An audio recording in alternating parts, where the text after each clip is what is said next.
Hai guys, Assalamualaikum warahmatullahi wabarakatuh. Apa kabar teman-teman semuanya? Sehat selalu dan jangan lupa buat jaga kesehatan terus ya. Oh iya, aku mau ngucapin terima kasih banyak buat teman-teman semuanya yang udah subscribe. Dan buat kalian yang belum subscribe, please subscribe dulu. Karena kedepannya kita bakal cerita-cerita tentang hal-hal yang menarik, seru, dan juga cerita-cerita dari tokoh yang sangat menginspirasi untuk kita semuanya. Oh iya guys, siapa di sini yang ngikutin ceritanya dari awal tentang kasus pembunuhan berencana Brigadir J oleh FS dan kawan-kawannya? Aku yakin banget satu Indonesia membicarakan tentang hal ini. Dan dari kasus ini, kita semua terkagum-kagum dengan sosok hakim ketua yang berani menjatuhi hukuman mati kepada tersangka FS dan memberikan hukuman yang sangat adil untuk Richard Eliezer. Siapakah sosok hakim ketua yang menangani kasus FS dan kawan-kawannya? So, tanpa berlama-lama lagi, mari kita masuk ke dalam ceritanya.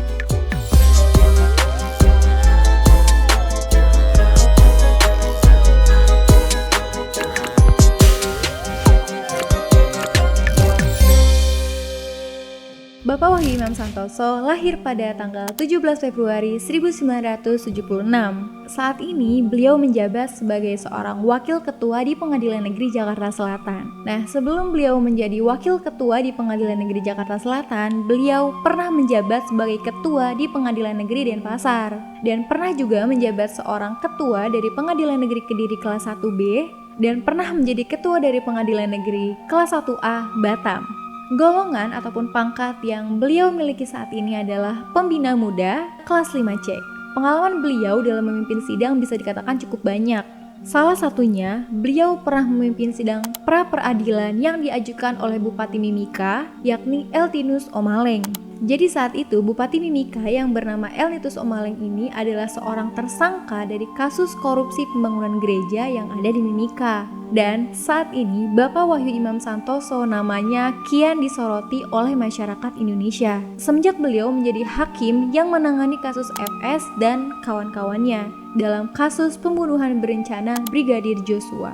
Biasanya seorang hakim selalu mendapatkan ancaman-ancaman yang datang ketika dia sedang mengadili sebuah kasus. Otomatis hakim ini selalu mendapatkan perlindungan dari pihak-pihak berwajib untuk melindunginya dan keluarganya. Dan apalagi beliau menangani sebuah kasus yang datang dari aparat hukum juga, dan ini sangat beresiko untuknya dan untuk keluarganya juga. Tapi, aku cukup salut dengan apa yang dilakukan oleh Bapak Wahyu Imam Santoso ini. Karena selama beliau mengadili kasusnya FS dan kawan-kawannya ini, beliau menolak untuk diberikan pengawalan khusus untuk dirinya dan untuk keluarganya. Dan beliau pun menolak adanya pengawalan yang melekat ketika dia sedang ada di dalam maupun di luar forum. Dan beliau juga menolak adanya tawaran perlindungan safe house dalam kasus ini. Jadi safe house ini adalah sebuah perlindungan yang diberikan oleh aparat khusus untuk keluarga dari hakim ataupun aparat-aparat yang sedang menangani sebuah kasus. Dan Bapak Imam Wahyu Santoso ini namanya semakin dikenal oleh masyarakat ketika beliau berani menjatuhkan hukuman mati kepada tersangka ataupun otak pembunuhan dari Brigadir Joshua.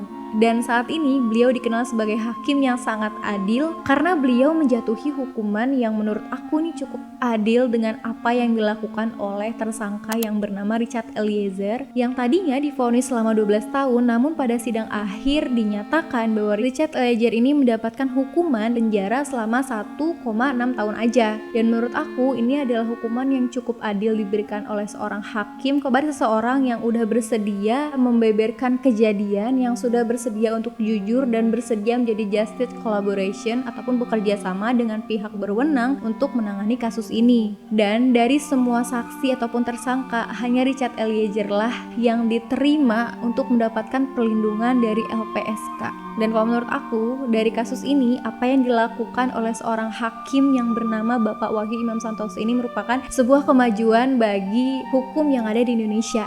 Itu dia sekilas tentang Bapak Wahyu Imam Santoso yang saat ini namanya sedang mencuat ketika menangani kasus FS ini. Dan teman-teman semuanya, Indonesia tidak hanya memiliki sosok Bapak Wahyu Imam Santoso saja. Jadi, Indonesia memiliki seorang hakim yang cukup dikenal karena keberaniannya dan rasa keadilannya yang cukup tinggi sebagai seorang hakim dan manusia. Sosok hakim ini adalah sosok hakim yang sangat ditakuti oleh para koruptor. Karena apa?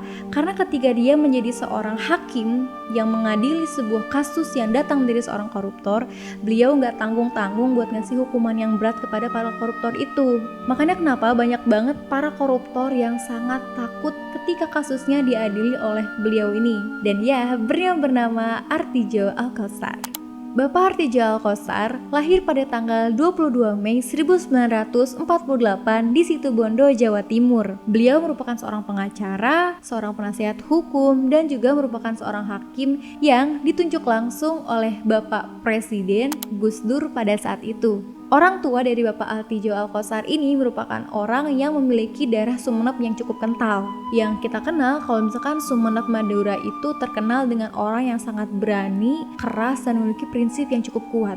Bapak Artijo Alkostar menghabiskan masa SMA-nya di SMA Asem Bagus Situbondo, dan saat itu beliau sebenarnya adalah orang yang tidak memiliki ketertarikan dengan dunia hukum. Jadi saat itu Bapak Artijo Alkostar ini memiliki ketertarikan pada dunia saintek pertanian lebih khususnya. Nah, akan tetapi saat itu ketika beliau hendak mendaftarkan kuliah di Fakultas Pertanian, pendaftarannya sudah ditutup. Jadi beliau berniat untuk mendaftar lagi tahun depan. Untuk mengisi kekosongan waktu selama setahun, beliau mencoba mendaftar di Universitas Islam Indonesia dengan jurusan hukum. Dan beliau mendaftar pada tahun 1976.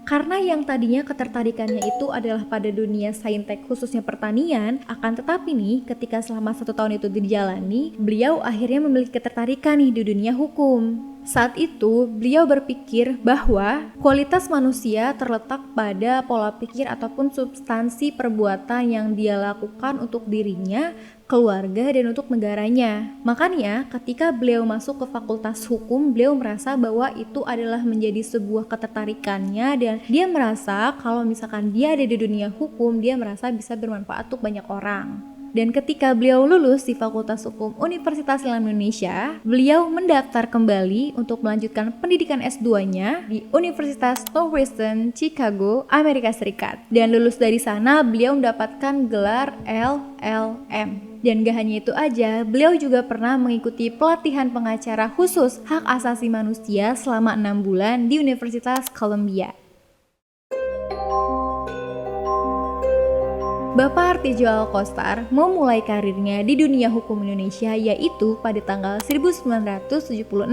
Saat itu beliau bekerja sebagai tenaga pengajar di Fakultas Hukum Universitas Islam Indonesia, Yogyakarta. Dan pada tahun 1981 beliau menjadi bagian dari Lembaga Bantuan Hukum Yogyakarta, yang ketika di Lembaga Bantuan Hukum Jogja ini beliau memiliki amanah dalam 2 posisi. Yang pertama menjadi wakil direktur yaitu pada tanggal 1981 hingga 1983. Dan setelah beliau lengser menjadi wakil direktur, beliau diangkat menjadi seorang direktur yaitu pada tanggal 1983 hingga 1989. Dan di saat yang sama beliau bekerja di Human Rights Watch dalam divisi Asia di New York selama 2 tahun. Dan untuk mengepakkan sayap kebermanfaatan, sepulangnya dari Amerika, beliau mendirikan sebuah lembaga hukum Artijo Alkostar & Associates yang didirikan hingga tahun 2000. Nah, barulah ketika tahun 2000 ini beliau ditunjuk sebagai Hakim Agung oleh Presiden kita yaitu Bapak almarhum Abdurrahman Wahid atau yang biasa kita kenal dengan sebutan Bapak Gus Dur.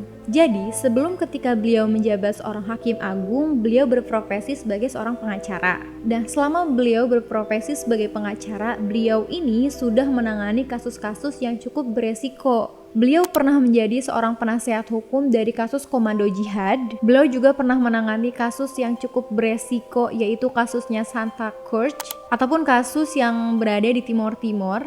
Dan itu merupakan kasus yang cukup beresiko bagi siapapun yang berani terlibat di dalamnya. Dan beliau juga pernah menjadi pembela dari pembunuhan seorang wartawan yang bernama Muhammad Syarifuddin. Jadi saat itu beliau menjadi seseorang yang ingin menegakkan hak asasi manusia karena pembunuhan wartawan yang bernama Muhammad Syarifuddin itu seolah-olah tidak ditangani dengan serius oleh pemerintah. Dan beliau juga pernah menjadi seorang ketua dari tim penggugat kecurangan pemilu pada tahun 1997 di Pamekasan, Madura. Ketika di tahun 2000 ini beliau sudah resmi diangkat sebagai Hakim Agung di Mahkamah Agung, dari sinilah karir besarnya pun dimulai. Beliau mengawali karir di tahun 2000 dan pensiun di tahun 2018. Selama 18 tahun beliau mengabdikan dirinya untuk Indonesia sebagai aparat penegak hukum. Beliau sudah menangani kasus kurang lebih 19.708 kasus. Dan ini merupakan angka yang cukup besar untuk seorang hakim menyelesaikan kasus-kasus di waktu yang singkat, cukup 18 tahun saja. Jadi ada cukup banyak kasus yang sudah beliau tangani. Di antaranya yang pertama, beliau pernah menangani kasus olahraga hambalang, suap impor daging, dan suap yang dilakukan oleh Ketua Mahkamah Konstitusi. Dan aku pernah nonton video wawancara beliau dengan seorang jurnalis ternama bernama Najwa Shihab. Ketika ditanya kasus terberat apa yang pernah beliau tangani, beliau menjawab bahwa kasus yang melibatkan Bapak Soeharto lah yang menurut dia adalah kasus terberat yang pernah beliau tangani. Jadi di kasus Bapak Presiden Soeharto ini beliau sangat berhati-hati karena menurut beliau ingin menegakkan hukum tanpa mengesampingkan nilai-nilai hak asasi manusia. Dan pada kasusnya Bapak Presiden Soeharto, hanya beliaulah seorang hakim agung yang berani berbeda pendapat dengan majelis hakim lainnya. Dan ini adalah sebuah keberanian yang beliau miliki untuk kasus setingkat presiden. Oleh karena itu masyarakat Indonesia cukup respect dengan beliau, dengan keberanian beliau terhadap kasus ini. Dan gak hanya itu aja, beliau pun pernah menangani kasus skandal Bank Bali yang tersangkanya adalah Joko Sugiarto Tjandra atau yang kita kenal dengan Bapak Joko Chandra. Jadi, kenapa dalam kasus ini beliau cukup disoroti? Karena pada saat kasus Bapak Joko Chandra ini diproses, hanya beliaulah yang berani menjatuhkan hukuman vonis penjara selama 20 tahun ketika hakim lainnya membebaskannya. Jadi ketika hakim lain berpendapat bahwa Bapak Joko Chandra ini tidak bersalah dan dibebaskan saja, hanya beliau yang berani menyatakan bahwa Bapak Joko Chandra ini bersalah dan berani menjatuhi hukuman vonis selama 20 tahun penjara. Dan putusan beliau dalam kasus Bapak Joko Chandra ini dikenal sebagai dissenting opinion ataupun seseorang yang berani mengemukakan pendapat dan menjunjung tinggi nilai-nilai kebenaran. Jadi kalau misalkan salah ya salah, kalau benar ya benar, tidak boleh ditunggangi oleh kepentingan apapun apalagi disuap. Dan sambil berkelakar, beliau menganggap bahwa hal tersebut merupakan sebuah kemajuan bagi dirinya. Karena apa? Karena menurut pengakuannya nih, ketika beliau masih menjadi pengacara, ada banyak sekali kasus-kasus yang dia tuh merasa dalam kasus tersebut dia tuh kalah. Oleh karena itu, mengapa dia merasa ini menjadi sebuah kemajuan bagi dirinya? Karena beliau merasa beliau bisa menang untuk membela kebenaran tanpa harus menyuap ataupun melakukan hal-hal yang salah di belakang layar. Dan yang paling terkenal, beliau merupakan seorang hakim yang sangat ditakuti oleh para koruptor. Karena apa? Karena ketika ada kasus korupsi yang ditangani oleh beliau, itu udah pasti gitu si koruptor itu gak bakal aman. Karena apa? Beliau dikenal sebagai seorang hakim yang cukup berani menambahkan vonis hukuman kepada tersangka-tersangka yang melakukan kasus korupsi. Dan aku juga pernah nonton lagi-lagi video wawancara beliau dengan seorang jurnalis ternama yang bernama Najwa Shihab. Beliau mengatakan bahwa beliau memang sangat ingin menghukum para koruptor yang ada di Indonesia. Dan karena beliau dikenal sebagai seorang hakim yang ditakuti, ini tuh membuat para koruptor ketar-ketir. Dan banyak sekali orang-orang ataupun koruptor-koruptor yang mencabut kasusnya ketika dia tahu kalau misalkan kasusnya ini ditangani oleh seorang Bapak Artijo Alkostar ini.